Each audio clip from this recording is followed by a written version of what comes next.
ಈಗ ಅಂಬೇಡ್ಕರ್ ಅವರು ಕೂಡ ಪತ್ರಿಕೋದ್ಯಮಿಯಾಗಿ ಪತ್ರಕರ್ತರಾಗಿದ್ದರು. ಮಹಾತ್ಮ ಗಾಂಧೀಜಿಯವರು ಕೂಡ ಪತ್ರಕರ್ತರಾಗಿದ್ದರು. ಅವತ್ತಿನ ದಿನಗಳು, ಇವತ್ತಿನ ದಿನಗಳು,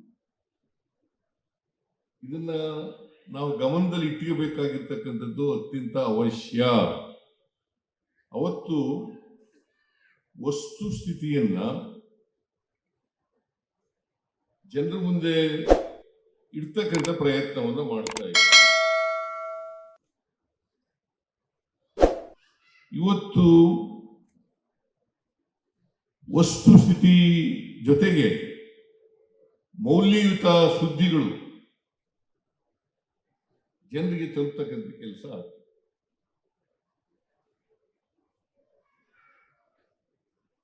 ಒಂದು ಘಟನೆ ಆದ ತಕ್ಷಣವೇ ನಮ್ಮಲ್ಲೇ ಮೊದಲು ವರದಿಯಾದದ್ದು ಅಂತ ಬರೀತಕ್ಕಂಥದ್ದು ಜಾಸ್ತಿ ಆಗ್ತದೆ. ನಮ್ಮಲ್ಲೇ ಮೊದಲ ವರದಿ ಅದು ಜಾಸ್ತಿ ಆಗ್ಲಿಕ್ಕೆ ಪ್ರಾರಂಭ ಆಗುತ್ತೆ. ಆಯ್ತು, ವರದಿ ಮಾಡಿ, ನಮ್ದೇನು ತಕರಾರಿಲ್ಲ. ಆದರೆ ನಿಮ್ಮ ಸುದ್ದಿ ಸತ್ಯದಿಂದ ಕೂಡಿರಬೇಕು. ಮತ್ತೆ ಯಾವುದೇ ಘಟನೆ ನಡೀತದಲ್ಲ, ಆ ಘಟನೆ ನಡೆಯುವಾಗ ನೀವು ಬರೆಯೋಕ್ಕಿಂತ ಮುಂಚಿತವಾಗಿ 2 ಸಾರಿ 3 ಸಾರಿ ಯೋಚನೆ ಮಾಡ್ತಕ್ಕಂಥದ್ದು ಬಹಳ ಒಳ್ಳೆಯದು.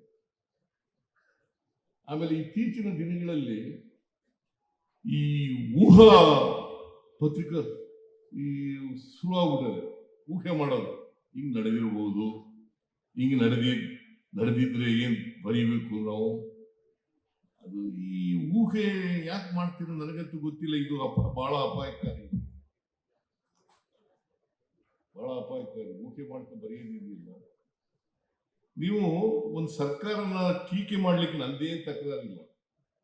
ಸರ್ಕಾರ ಮಾಡ್ತಕ್ಕಂಥ ತಪ್ಪುಗಳನ್ನ, ಅಂಕುಡೊಂಕುಗಳನ್ನ ತಿರ್ತಕ್ಕಂಥ, ಜನರಿಗೆ ತಿಳಿಸ್ತಕ್ಕಂಥ ಕೆಲಸ ಮಾಡಿದ್ರೆ ನಂದೇನ್ ತಕರಾರಿಲ್ಲ.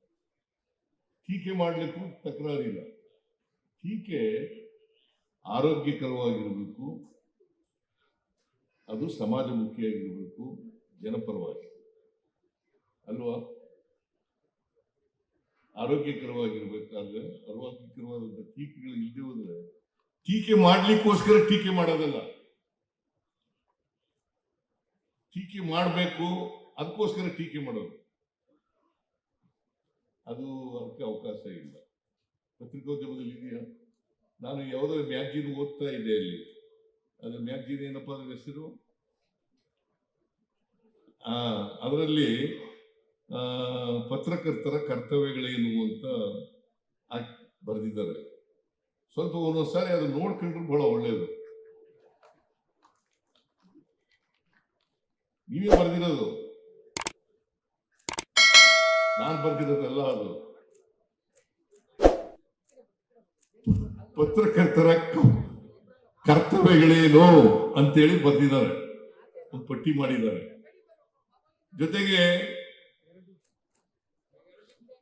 ಪತ್ರಿಕೋದ್ಯಮದ ಸವಾಲುಗಳೇನು ಅದನ್ನು ಬರೆದಿದ್ದಾರೆ.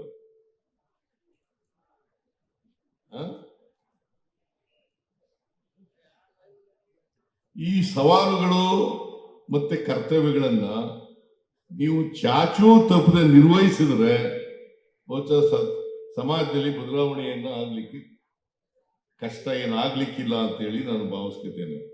ಲೇಟೆಸ್ಟ್ ಹಾಗೂ ಇಂಟ್ರೆಸ್ಟಿಂಗ್ ಸುದ್ದಿಗಳಿಗಾಗಿ ಬಾಸ್ ಟಿವಿ ಕನ್ನಡ ಚಾನೆಲ್ನ ಸಬ್ಸ್ಕ್ರೈಬ್ ಮಾಡಿ. ಹಾಗೆಯೇ ಬೆಲ್ ಐಕಾನ್ ಪ್ರೆಸ್ ಮಾಡಿ. ಇದರ ಜೊತೆಗೆ ಫೇಸ್ಬುಕ್, ಇನ್ಸ್ಟಾಗ್ರಾಮ್, ಎಕ್ಸ್ ನಲ್ಲೂ ಮಿಸ್ ಮಾಡದೆ ಫಾಲೋ ಮಾಡಿ.